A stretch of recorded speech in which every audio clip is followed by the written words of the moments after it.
Delta weatherman Hemachandra வானிலை ஊடக நேயர்களுக்கு வணக்கம். இன்றைய காணொளியில சூப்பர் எலினோ மற்றும் இந்திய பெருங்கடல்ல நேர்மறை ஐஓடி உருவாகுமா? இதன் தாக்கம் எப்படி இருக்கும்? தற்போது சூப்பர் எலினோவின் தாக்கம் தமிழகத்தில எப்படி இருக்கு? என்பது குறித்தெல்லாம் விரிவாக பார்க்க இருக்கிறோம். இதுவரைக்கும் டெல்டா வெதர்மன் வானிலை ஊடகத்தை சப்ஸ்கிரைப் செய்து கொள்ளாதவர்கள் சப்ஸ்கிரைப் செய்து கொள்ளவும். முதல்ல பார்த்தோம்னா, இந்த ஆண்டின் ஜனவரி முதலே இந்த சூப்பர் எலினோ உருவாக இருக்கு. தீவிரமான சூப்பர் எலினோவா மாற இருக்கு என்பத தொடர்ச்சியா கண்காணித்து அதற்கான அறிக்கைகள்லாம் குடுத்துட்டுருக்கோம். இப்போ பார்த்தீங்கன்னா, அந்த ஆகஸ்ட் மாதம் உருவான சூப்பர் எலினோ மேலும் வந்து தீவிரமடைய தொடங்கியிருக்கு. இதுவரைக்கும் வரலாற்றில ஆகஸ்ட் மாதம் சூப்பர் எலினோ உருவானதில்ல. தற்போது உருவாகியிருக்கு. இது நவம்பர் மாதம் தீவிரமான சூப்பர் எலினோவா மேலும் வலுப்பெற இருக்கு.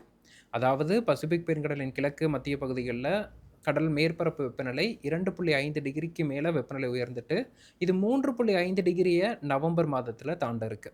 இது ஒரு புறம் இருக்க, நமக்கு மறுபுறம் இந்திய பெருங்கடல பொறுத்தளவுக்கு பாசிட்டிவ் ஐஓடி, நெகட்டிவ் ஐஓடி அப்படின்னு நம்ம சொல்லுவோம். இந்த ஆண்டு பாசிட்டிவ் ஐஓடி உருவாவதற்கான சூழல் இருக்குங்கிறத முன்பே நம்ம பதிவு செய்திருந்தோம். இந்த சூழல்ல கடந்த சில வாரங்களாக பார்த்தோம்னா, அந்த நேர்மறை ஐஓடி உருவாகி வந்தது. அது தற்காலிகமா தொய்வடைஞ்சிருக்கு. இது பற்றி கவலை கொள்ள தேவையில்ல. கிட்டத்தட்ட அடுத்த ஒரு 8 வாரங்கள்ல, அதாவது செப்டம்பர், அக்டோபர் உட்பட இந்த 8 வாரங்கள்ல நேர்மறை ஐஓடி உருவாகும் அப்படின்னு நம்ம எதிர்பார்க்கலாம். குறிப்பா அந்த நேர்மறை ஐஓடினா என்ன அப்படின்னா, கிழக்கு இந்திய பெருங்கடல்ல வெப்பநிலை குறைவாகவும், மேற்கு இந்திய பெருங்கடல்ல வெப்பநிலை இயல்பை விட அதிகரிப்பத தான் நம்ம வந்து நேர்மறை ஐஓடின்னு சொல்றோம். அதாவது சுமத்ராவை ஒட்டிய கடல் பகுதியில வெப்பநிலை குறைவாகவும், சோமாலியா ஒட்டிய கடல் பகுதியில வெப்பநிலை வந்து அதிகரித்தும் காணப்படும். இது அடுத்த 8 வாரங்களுக்கு படிப்படியா உருவாகி, அக்டோபர் மாதத்தின் 3வது வாரம் அல்லது 4வது வாரத்தில இந்த பாசிட்டிவ் ஐஓடி உருவாகும். நவம்பர் முதல் வாரத்தில இது தீவிரமடையும்னு எதிர்பார்க்கப்படுது. கண்டிப்பாக 1 டிகிரிக்கு மேல இந்திய பெருங்கடல்ல இந்த பாசிட்டிவ் ஐஓடியின் தாக்கம் இருக்கும் அப்படின்னு நம்ம எதிர்பார்க்கலாம். அது 1.5 டிகிரி வரைக்கும் செல்வதற்கான சாத்தியக்கூறுகளும் தென்படுது. ஸோ இதோட தாக்கம் என்ன இருக்கும் அப்படின்னு பார்த்தீங்கன்னா, வடகிழக்கு பருவமழைக்கு சாதகமா அமையும். இது முன்னதாவே உருவாகலையே அப்படிங்கிற ஒரு கேள்வி பலர்ட்டேருந்து வந்துட்டுருக்கு. இயல்பாவே இந்த நேர்மறை ஐஓடிங்கிறது அக்டோபர் மாதம் தான் உருவாகும். எந்த காலகட்டத்திலயுமே இதற்கும் தென்மேற்கு பருவமழைக்கும் சம்மந்தம் கிடையாது. தென்மேற்கு பருவமழை காலகட்டத்தில உருவாகக்கூடியது தான் இந்த இந்திய பெருங்கடல் ஐஓடி நிகழ்வு. ஸோ, அது இந்த ஆண்டு சற்று தாமதமா உருவாகத் தொடங்கியிருக்கு. அதன் காரணமா நவம்பர் முதல் வாரத்தில அதன் அ தீவிரம் என்பத அடையும் அப்படின்னு எதிர்பார்க்கலாம். அப்போ ஒரு புறம் பார்த்தோம்னா, நமக்கு வந்து சூப்பர் எலினோவும் நவம்பர்ல தீவிரமடைய இருக்கு. தீவிரமான சூப்பர் எலினோவா. இங்கு பாசிட்டிவ் ஐஓடியும் வலுப்பெற இருக்கு. அந்த காலகட்டத்தில தான் வடகிழக்கு பருவமழையும் தீவிரமடைய இருக்கு. ஸோ, இது வடகிழக்கு பருவமழை பற்றி பார்ப்போம். அதற்கு முன்னதா இந்த சூப்பர் எலினோவின் தாக்கம் எப்படி இருக்க போகுது? இதன் தாக்கத்தினால என்ன ஆகப்போகுதுன்னு பார்த்தீங்கன்னா, தமிழகத்தில பொறுத்தளவுக்கு ஆகஸ்ட் மாதத்தில ஆங்காங்கே வெப்பச்சலன மழை பதிவாகிட்டு இருந்துச்சு. குறிப்பா வடக்கு டெல்டா பகுதிகள்ல அறுவடை தொடர்ந்து பாதிக்கக்கூடிய வெப்பச்சலன மழையும், சென்னை போன்ற நகர் பகுதிகள்ல தொடர்ச்சியான மழைப்பொழிவும் ஆங்காங்கே பார்த்துட்டு இருந்தோம். ஒரு பரவலான மழைப்பொழிவு இல்லன்னாலும், ஆங்காங்கே மழைப்பொழிவு இருந்துச்சு. இந்த சூப்பர் எல்னினோ தீவிரமடைவதன் தாக்கத்தினால, நமக்கு ஆகஸ்ட் 26ஆம் தேதி முதல் மழை படிப்படியாக குறையும். குறிப்பா ஆகஸ்ட் 27ஆம் தேதி முதல் பகல் நேர வெப்பநிலை இயல்பை விட 2 முதல் 3 டிகிரி செல்சியஸ் அளவுக்கு அதிகரிப்பதற்கான சூழல் இருக்கு. மேலும் வந்து இந்த வெப்பச்சலன இடிமழையின் பரப்பளவுங்கிறதும் குறைவதற்கான சூழல் இருக்கு. அதேபோல நமக்கு தென்மேற்கு பருவமழை பிரதானமா மழையை குடுக்கக்கூடிய கேரளா, கர்நாடகா மற்றும் காவிரி நீர்பிடிப்பு பகுதிகள்லயும் மழைப்பொழிவு வரக்கூடிய வாரங்கள்ல தொய்வடைவதற்கான சூழல் காணப்படுது. அங்கு பகல் நேர வெப்பநிலை அதிகரிப்பதற்கான சூழல் காணப்படுது. ஏற்கனவே நீர்நிலைகள்ல போதுமான நீர் இல்ல. நம்ம தமிழகத்த பொறுத்தளவுக்கு மேட்டூரா இருக்கட்டும், பவானி சாகரா இருக்கட்டும், அமராவதியா இருக்கட்டும், அல்லது வைகை அணையா இருக்கட்டும். இந்த சூழல்ல காவிரி நீர்பிடிப்பு பகுதிகள்லயும், கேரளாலயும், கர்நாடகாலயும் தென்மேற்கு பருவமழை தீவிரமடையாத சூழல், தொடர்ச்சியான வெப்பமான நாட்கள் இருக்குங்கிறது மேலும் கவலை அளிக்கக்கூடிய ஒரு நிகழ்வா பார்க்கப்படுது. இந்த தருணத்தில தான் நான் ஒண்ணு சொல்லணும்னு நெனைக்கிறேன். என்னன்னா, தொடர்ச்சியா இந்த ஆண்டு நம்மள்ட்ட கேட்டது, மேட்டூர் வந்து ஜூன்ல நிரம்புமா? ஜூலைல நிரம்புமா? ஆகஸ்ட்ல நிரம்புமா? செப்டம்பர்ல நிரம்புமான்னு கேட்டுட்டே இருந்தீங்க. நம்ம பதிவு செய்தது இந்த ஆண்டு மேட்டூர் நிரம்புவதற்கான வாய்ப்பு குறைவுங்கிறது தான். எதன் காரணமானா, அதுக்கான ஒரு சூழலே இல்லாதப்ப ஒரு தவறான நம்பிக்கைய வந்து விவசாயிகள் மத்தியில குடுக்கக்கூடாதுங்கிறதுனால தான் நம்ம அத பதிவு செய்தோம். ஸோ, இந்த ஆண்டு நிரம்புவதற்கான சூழல் இல்ல. ஆனா, இருக்கக்கூடிய நீர வைத்து நம்ப விவசாயம் செய்ய வேண்டிய ஒரு நிலை அமைஞ்சிருக்கு. இனி வரக்கூடிய வாரங்கள்ல தென்மேற்கு பருவமழை மேலும் தொய்வடைந்து இயல்புக்கு குறைவான மழைப்பொழிவை கொடுக்கும். அதேபோல செப்டம்பர் முதல் 2 வாரங்கள பொறுத்தளவுக்கு தமிழகத்தில வெப்பத்தின் தாக்கம் அதிகரிக்கும். செப்டம்பர் முதல் வாரத்தில மீண்டும் வெப்பச்சலன மழை இருக்கும். ஆனா, வெப்பச்சலன மழையால நம்ம விவசாயம் பண்ண முடியுமானா முடியாது. அதேபோல நிலத்தடி நீர்வளம் பெருகுமானா பெருகாது. ஏன்னா, அது ஆங்காங்கே பெய்யக்கூடிய மழைப்பொழிவு ஒரு 30 முதல் 40 நிமிடங்கள்ல ஒரு 5 சென்டிமீட்டர் மழையே பதிவாகட்டும். அத வைத்து நம்மளால வேளாண்மை பணிகள தொடர்ச்சியா செய்வதற்கான சூழல் கிடையாது. ஸோ, இது போன்ற ஒரு நிலை தான் இருக்கு. இது மேலும் வந்து சூப்பர் எல்னினோ தீவிரமடைய இருக்கு நவம்பர்ல. அது மட்டுமின்றி நமக்கு வந்து அ பாசிட்டிவ் வைவோடையும் உருவாக இருக்கு. இதன் தாக்கத்தினால இந்த நீடித்த கோடை வெப்பம் நமக்கு வந்து ஜூன், ஜூலைல எப்படி 40 டிகிரி பதிவானுச்சோ, அதே போன்ற ஒரு வெப்பமான சூழல் நமக்கு ஆகஸ்ட் இறுதி முதல் செப்டம்பர் மாதத்தில நிகழ இருக்கு. குறிப்பா ஆகஸ்ட் 27ஆம் தேதி முதல் வெப்பத்தின் தாக்கம் மேலும் அதிகரிக்கும். செப்டம்பர் முதல் வாரத்திலேயும் வெப்பத்தின் தாக்கம் அதிகரிக்கும். ஓரிரு பகுதிகள்ல வெப்ப அலை வீசுவதற்கான வாய்ப்புகளும் இருக்கு.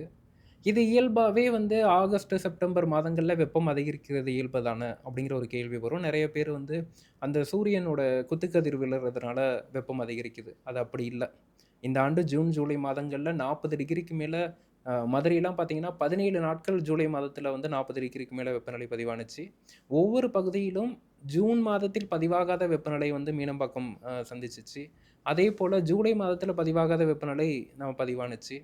இப்ப ஆகஸ்ட் மாதத்தின் இறுதி வாரத்திலயும் அது போன்ற ஒரு நிலை தான் உருவாகிட்டு இருக்கு. இதன் தாக்கம் தமிழகத்தின் பல மாவட்டங்கள்லயும் இப்போ உணரத் தொடங்கியிருக்கு. குறிப்பா திருவாரூர் மாவட்டத்தின் தெற்கு பகுதி, தஞ்சை மாவட்டத்தின் மதுக்கூர், பட்டுக்கோட்டை போன்ற சுற்றுவட்டாரங்கள், அதேபோல நாகப்பட்டினம் மாவட்டத்தின் தெற்கு பகுதி. இந்த பகுதிகள்லாம் பார்த்தோம்னா, தென்னை மரங்களே வந்து குருத்து முறிஞ்சு பாதிக்கப்பட்ட தருணங்களையும், அதேபோல மாமரங்கள்ல ஒவ்வொரு கிளைகளா பட்டுட்டு வரதையும் பார்க்க முடியுது.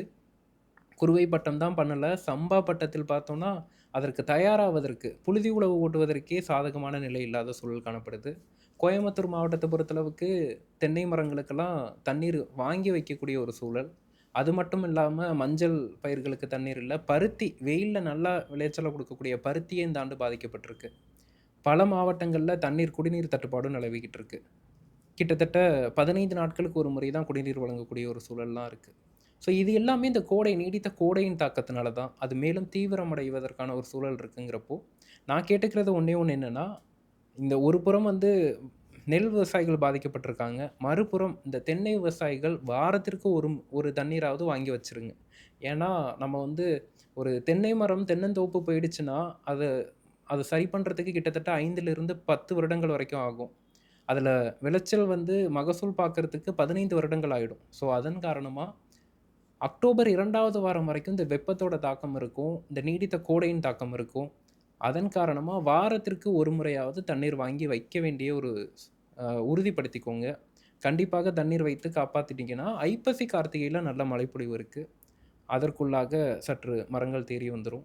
ஏற்கனவே கஜா புயல்ல பாதிக்கப்பட்ட மரங்கள் இப்போது தான் கொஞ்சம் காய்ப்பு அதிகரிச்சிருக்கு. இந்த சூழல்ல இப்ப இருக்கக்கூடிய வானிலை அவ்வளவு சாதகமா இல்ல. அது மட்டுமின்றி சம்பாவ பொறுத்தளவுக்கு விவசாயிகள்ட்ட நான் சொல்றது ஒண்ணே ஒண்ணு. இந்த ஆண்டு சம்பா பட்டத்துல நம்ப கண்டிப்பா வென்றாகணும். ஏன்னா, அடுத்த ஆண்டு குறுவை கேள்விக்குறியான சூழல்ல இருக்கு. சூப்பர் எல்னினோவின் தாக்கத்தினால அடுத்த ஆண்டு ஜூன் 12 திறக்கப்படுமாங்கிறது கேள்விக்குறி. அதன் காரணமா இந்த ஆண்டு ஏற்கனவே குறுவை நடைபெறல. குறுவை நடைபெற்ற வடக்கு டெல்டால அறுவடை சமயத்தில பெரும் பாதிப்பு. மேலும் வந்து மகசூலே இல்ல. அங்க நீடித்த அந்த கோடையின் தாக்கம் மற்றும் உப்புத்தன்மையினால. இருந்த மகசூலும் அறுவடை காலத்தில பெய்த மழையினால பாதிக்கப்பட்டுட்டு. ஸோ குருவ மொத்தமாவே டெல்டால காலி. அடுத்த வருட குருவையும் கேள்விக்குறியான ஒரு சூழல்ல இருக்குங்கிறப்போ, ஐப்பசி, கார்த்திகையில நல்ல மழைப்பொழிவு இருக்கு. அப்போ இந்த சம்பால நம்ப கண்டிப்பா அத சாதகமா பயன்படுத்திக்கணும். இதுல நிறைய எனக்கு கிடைச்ச தகவல்கள்லாம் என்னன்னா, விவசாயிகள் வந்து இந்த ஏஇஓலாம் என்ன சொல்றாங்களாம், ஆ சிஆர் சப் 1009, ஏடிடி 51லாம் இருக்கு வாங்கிக்கங்கங்கிறாங்களாம். ஸோ 165 நாளு நீண்ட கால பயிருக்கு போனா, இப்ப நம்மள்ட்ட தண்ணி இல்ல. மேலும் வந்து ஜனவரி, பிப்ரவரில மேட்டூர் திறந்து தண்ணி குடுப்பாங்களாங்கிறது உறுதியா தெரியல. அதன் காரணமா இது போன்ற இந்த நீண்ட கால பயிருக்கு போகாதீங்க. குறுகிய கால பயிரோ, இல்ல மத்திய கால பயிரோ நீங்க வேளாண் துறை அதிகாரிகள தொடர்பு கொண்டு, தண்ணீருக்கு உறுதித்தன்மை கேளுங்க. எப்ப தண்ணீர் திறக்கப்படும்? எங்களுக்கு எவ்வளோ நாள் தண்ணி குடுப்பீங்க? அத கேட்டுட்டு நீங்க விதை நெல்ல வந்து தேர்வு பண்ணுங்க. அதே மாரி உங்கள்ட்ட போர்வெல் இருக்கு, நிலத்தடி நீர் இருக்கு, நல்ல தண்ணீர் இருக்குன்னாலும், சற்று பொறுமையா இருந்து ஏன்னா அந்த வெப்பத்தின் தாக்கமும் அதிகமா இருப்பதனால, நம்முடைய அட்வைஸ் என்னன்னா, செப்டம்பர் இறுதிக்குள்ள விதைப்பு பணிகள முடிக்கணும். செப்டம்பர் இறுதிக்குள்ள விதைப்பு பணிகள முடிச்சா, நவம்பர் முதல் வாரத்துல ஒரு 30 நாள் பயிரா வளர்த்துறலாம். நவம்பர் முதல் வாரத்துல தான் பருவமழை தீவிரமடைய இருக்கு. நவம்பர், டிசம்பர்ல தான் அதிக மழைக்கான வாய்ப்புகள் இருக்கு. அப்ப 30 நாள் பயிர்னா கொஞ்சம் கூடுதல் மழை பெய்து வயல்கள் மூழ்குனா கூட நம்மளால கொஞ்சம் காப்பாத்த முடியும். இப்ப நவம்பர், டிசம்பர்ல பருவமழையினால தண்ணீர் தேவையும் இருக்காது.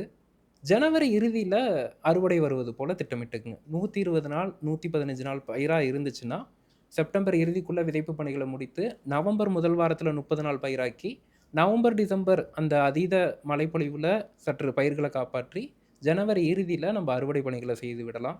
இந்த ஆண்டு தை மாதத்திலயோ, இல்ல ஜனவரி, பிப்ரவரி மாதத்துல குளிர்காலத்துல பெரிதாக பாதிக்கும் மழைப்பொழிவு இருக்காது.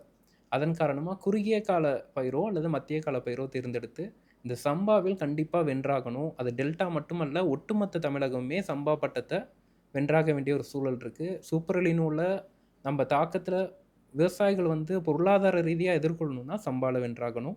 இத பத்தி நான் மட்டுமே பேசிட்டு இருக்க முடியாது. இனி நீங்களும் விவசாயிகளும் பேசணும்.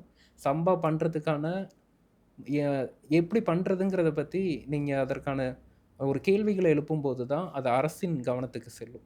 ஸோ தொடர்ச்சியா இந்த எலினோ குறித்து கண்காணித்து அடுத்தடுத்த பதிவுகள்ல இதன் தாக்கம் எப்படி இருக்கு? எப்படி எதிர்பார்க்கலாம்? செப்டம்பர் மாத வானிலைலாம் வெளியிடுகிறேன். தொடர்ந்து இணைந்திருங்கள். டெல்டா வெதர்மன் வானிலை ஊடகத்துடன். நன்றி.